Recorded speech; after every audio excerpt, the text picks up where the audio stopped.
शुरुआती दृश्य में मिलो स्टैनफील्ड नामक एक व्यक्ति को दिखाया गया है जो ऑटिज्म स्पेक्ट्रम डिसऑर्डर या ASD से पीड़ित है। वह न्यू जर्सी की एक सड़क पर खड़ा है और पास की एक फूल की दुकान में एक महिला पर नजर रख रहा है। इस दौरान वह अपने आसपास होने वाली घटनाओं के समय से संबंधित कुछ जटिल गणनाएं भी करता हुआ दिखाई देता है।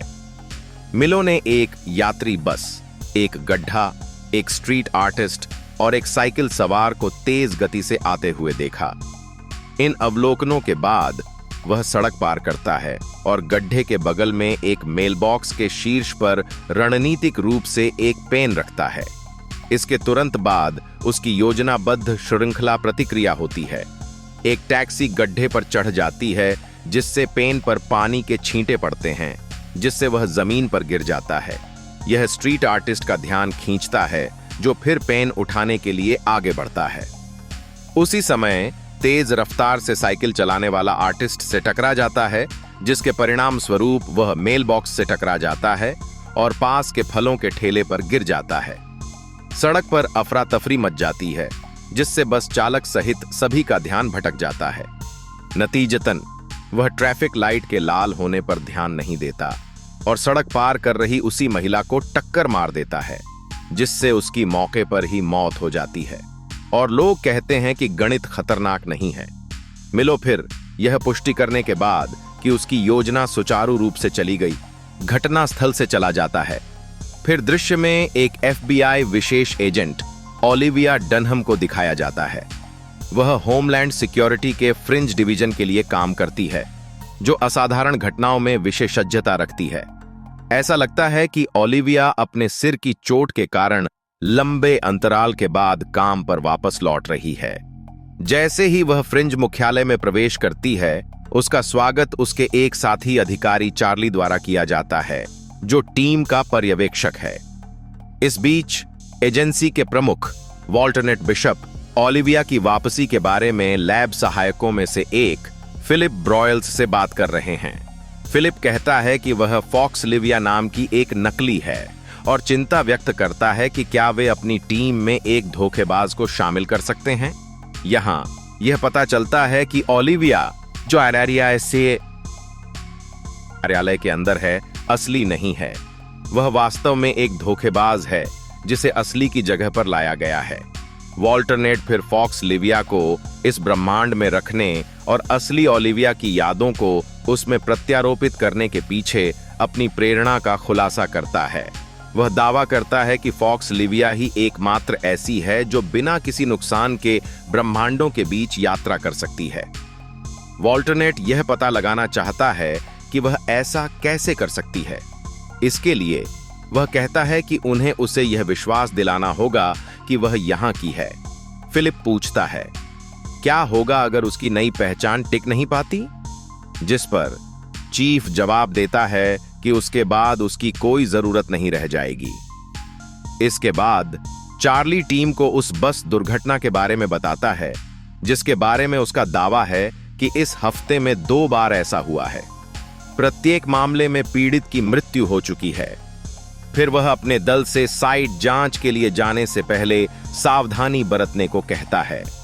थोड़ी देर बाद FBI टीम दुर्घटना स्थल पर पहुंचती है और किसी भी सुराग या सुराग की तलाश में अलग हो जाती है। जांच का नेतृत्व लिंकन ली नामक एक अन्य FBI एजेंट कर रहा है, जिसका चेहरा जलने के निशानों से खराब हो गया है। चार्ली शव का निरीक्षण करती है और उसके फिंगरप्रिंट का उपयोग करके उसके बारे में और जानकारी प्राप्त करती है। उसे अंततः पता चलता है कि मृतक महिला का नाम जूलियन फोस्टर है। इस बीच ओलिविया बस ड्राइवर से सवाल करती है, जो इस घटना से हिल गया है क्योंकि उसने अब तक किसी भी पक्षी या जानवर को नहीं मारा है। साथ ही एजेंट ली पर्यावरणीय कारकों के किसी भी संकेत के लिए परीक्षण करता है, लेकिन कुछ भी नहीं पाता है। हालांकि उसे घटना स्थल पर वही बॉल पॉइंट पेन मिलता है। प्रत्यक्षदर्शियों से पूछताछ करने के बाद ओलिविया एजेंट ली के पास जाती है और उसे बताती है कि स्थानीय कलाकार पेन उठाने के लिए नीचे झुका था, जिस दौरान वह साइकिल सवार से टकरा गया और फल स्टैंड में गिर गया। यह सुनकर एजेंट ली अनुमान लगाता है कि पेन ही वह मुख्य तत्व है जिसने प्रतिक्रियाओं का एक क्रम बनाया, जिससे अंततः पीड़ित की मृत्यु हो गई। अगले दिन फ्रिंज मुख्यालय में एजेंट ली और चार्ली 2 दिनों में हुई बस दुर्घटनाओं के बीच संबंध का पता लगाने की कोशिश कर रहे हैं। एजेंट ली को पहली दुर्घटना की तस्वीर में वही बॉल पॉइंट पेन दिखाई देता है, जिससे उसे और भी यकीन हो जाता है कि किसी ने घटनाओं की श्रृंखला को अंजाम दिया है। इसके बाद वे फ्रिंज एजेंसी की गणितज्ञ एस्ट्रिड से बात करने जाते हैं और उसे घटनाओं के बारे में बताते हैं। हालांकि वह दावा करती है कि कोई भी इंसान ऐसी घटनाओं की श्रृंखला को अंजाम नहीं दे सकता और इसे 2 बार अपने पक्ष में नहीं कर सकता। उनकी बहस के बीच एक और ऐसी ही बस दुर्घटना होती है, जिससे एस्ट्रिड सदमे में आ जाती है। 2 और 2 का मतलब है कि आप बस से टकरा गए हैं। FBI एजेंट तुरंत घटना स्थल पर पहुंचते हैं और पाते हैं कि इस बार भी पीड़ित जीवित हैं। आसपास खड़े लोगों से पूछताछ करने पर उन्हें पता चलता है कि एक कुत्ता अचानक सड़क पार कर गया, जिससे बस का नियंत्रण खो गया। तभी ओलिविया को एक ऐसा ही बॉल पॉइंट पेन जमीन में लुढ़कता हुआ दिखाई देता है, जिससे उसे एहसास होता है कि घटनाओं का सिलसिला अभी खत्म नहीं हुआ है। वह इधर उधर देखती है और एक संदिग्ध मिलो को ओवरहेड ब्रिज से नीचे झांकते हुए देखती है। कुछ ही देर बाद ईयरबड्स पहने एक आदमी सड़क पार करने के लिए आगे बढ़ता है। तभी सामने से आ रही एक एम्बुलेंस उसे टक्कर मार देती है। मुझे लगता है कि पैरामेडिक को अपना कोटा पूरा करना था। अपने संदेह की पुष्टि होने के बाद ओलिविया अपनी टीम को सचेत करती है और मिलो की ओर दौड़ती है। यह देखकर वह तुरंत घटनाओं की एक और श्रृंखला की गणना करता है और एक साइकिल को पुल से नीचे फेंक देता है। इससे एक बस अपना रास्ता बदल लेती है और सीधे ऊपरी पुल के नीचे चली जाती है। ओलिविया उसे बंदूक की नोक पर पकड़ लेती है और उसे आत्मसमर्पण करने की धमकी देती है, लेकिन मिलो पुल से कूद जाता है, बस की छत पर गिर जाता है और भाग जाता है। मिलो बस का कानाफूसी करने वाला है। इस घटना के बाद मिलो घर लौटता है और पाता है कि उसकी बहन मैडलिन उसके लिए चिंतित है। वह उसे बताती है कि उसे अस्पताल से कई कॉल आ रहे हैं, लेकिन वह उसे अनदेखा कर देता है। फिर वह उसे आत्मसमर्पण करने के लिए मनाने की कोशिश करती है, यह दावा करते हुए कि वह बहुत आगे निकल गया है। हालांकि मिलो उसकी हरकतों का अनुमान लगाता है और उसके वाक्यों को पूरा करता है, जिससे वह प्रभावी रूप से चुप हो जाती है। कुछ समय बाद मैडलीन उसे एक छोटा प्लास्टिक का घोड़ा खिलौना दिखाती है, जो उनकी मां की याद दिलाता है।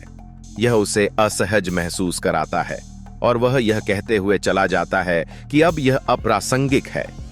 दूसरी ओर एजेंट ली को उसकी नियमित त्वचा जांच के लिए अस्पताल ले जाया जाता है। बर्न चैम्बर में प्रवेश करने से पहले वह ओलिविया से तीनों पीड़ितों के बीच समानताएं खोजने पर ध्यान केंद्रित करने के लिए कहता है।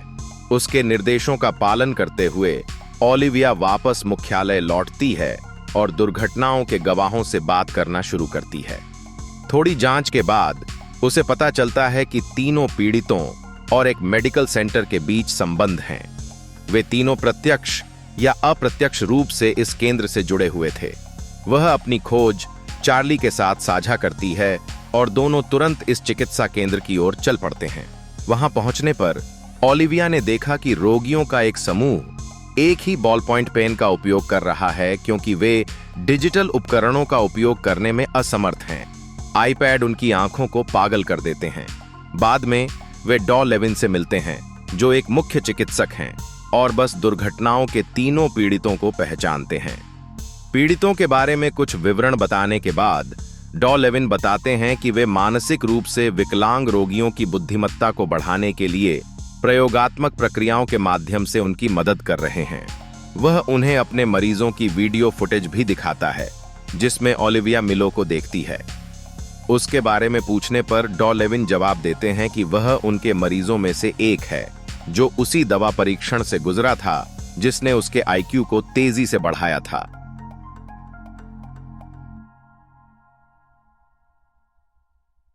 आगे कहते हैं कि मिलो को उसकी बहन की देखरेख में अस्पताल से छुट्टी दे दी गई थी और प्रयोगात्मक प्रक्रिया को उलटने के लिए उसे वापस लौटने का कार्यक्रम था।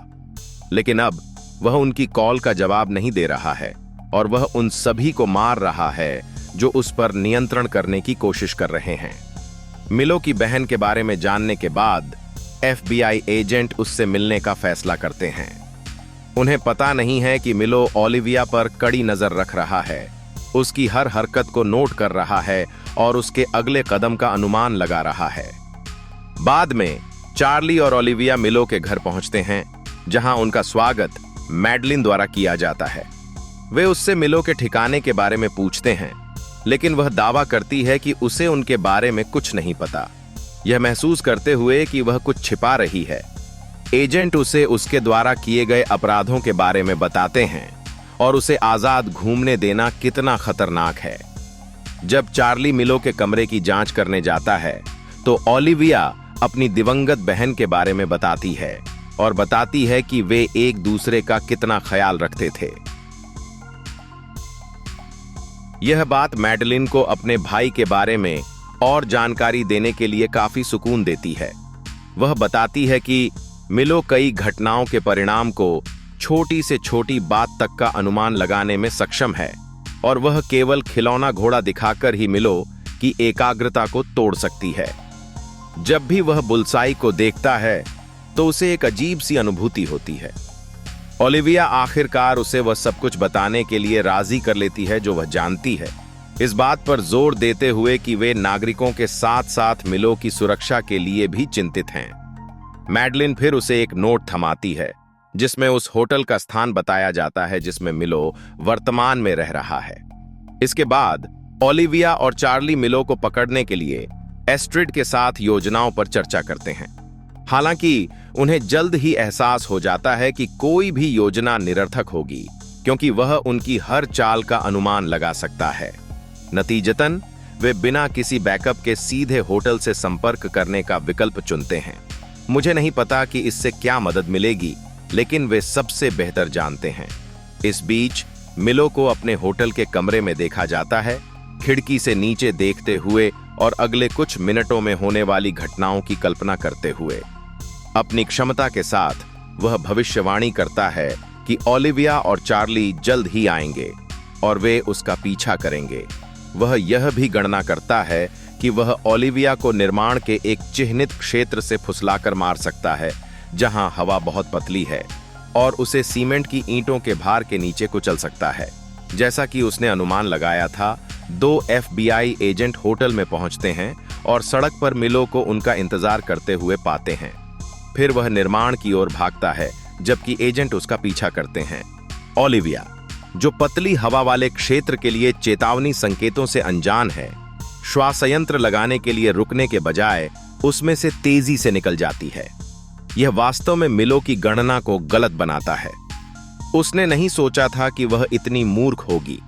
इसके अलावा वह सीमेंट की ईंटों के ढेर से भी बचती है, जिसके बारे में मिलो को लगता है कि वह उसे कुचल देगी। खलनायक यह देखकर हैरान रह जाता है कि उसकी गणना गलत हो रही है और अंततः वह उसके द्वारा पकड़ा जाता है।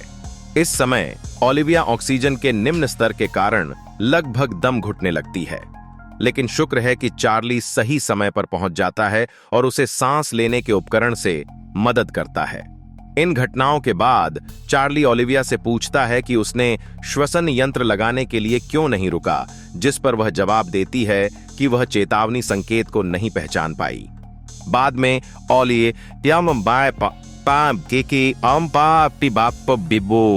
ओलिविया मैडलिन को अस्पताल ले जाती है, जहां मिलो को एक सुपर कंप्यूटर के साथ बातचीत करते हुए देखा जाता है। डॉक्टर के अनुसार मिलो के दिमाग में IQ बढ़ाने वाली दवा बहुत लंबे समय से है, जिसकी वजह से वे रिवर्सल प्रक्रिया को अंजाम नहीं दे पा रहे हैं। अब उसका दिमाग इतना विकसित हो चुका है कि केवल मशीनें ही उसके विचारों को समझ सकती हैं। इस खबर से दुखी होकर मैडलिन कमरे के अंदर चली जाती है और अपने भाई के सामने खिलौना घोड़ा छोड़ देती है। उसी शाम ओलिविया अपने घर पर थी जब उसे पीटर का दर्शन हुआ, जो दूसरे ब्रह्मांड से उसका प्रेमी था। वह उसे बताता है कि वह इस ब्रह्मांड से संबंधित नहीं है। अपने दावे का समर्थन करने के लिए वह उसे याद दिलाता है कि कैसे इस ब्रह्मांड के बारे में उसकी जानकारी की कमी ने पहले उसकी जान बचाई थी। उनके अनुसार अगर वह चेतावनी के संकेतों को पहचान लेती और वहीं रुक जाती तो उसकी मौत हो जाती। पीटर उसे अपनी सारी यादें याद करने के लिए प्रोत्साहित करता है और गायब होने से पहले उसे चूमता भी है। इस तरह के और वीडियो के लिए सब्सक्राइब करें, नोटिफिकेशन चालू करें और चैनल की मदद करने के लिए लाइक करें।